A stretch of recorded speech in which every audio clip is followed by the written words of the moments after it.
குஜராத்தில்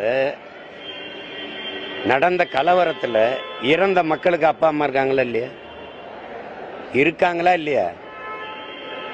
ஈழத்தில் கொன்றொழிக்கப்பட்ட என் மக்களுக்கெல்லாம் சொந்தங்கள் இருக்காங்க இல்லையா? இந்திய கடலுக்குள்ள மீனவர்கள் கொன்றொழிக்கப்பட்டவங்களுக்கெல்லாம் குடும்பம் இருக்கா இல்லையா? அவங்கள பற்றி உங்க கருத்து என்ன? அந்த இலங்கை உங்களுக்கு நட்பு நாடா இருக்குது. எப்படி இருக்குது? எப்படி இருக்குது? மணிப்பூர் கலவரத்தில் கொன்றொழிக்கப்பட்ட மக்களின் எண்ணிக்கை என்ன?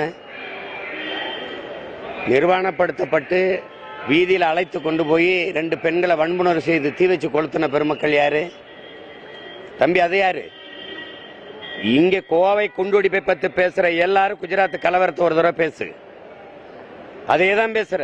இங்க ராஜீவ்காந்தி கொலை மரணத்தை பத்தி பேசுற பெருமக்கள், அவரால் அனுப்பப்பட்ட ராணுவம் எங்கள் தாய் நிலத்தில் செஞ்ச படுகொலைகளையும் பேசுங்க. ஏற்படுத்திய 3 ஆண்டுகள் அந்த நிலத்தில் என் இன மக்களுக்கு செய்த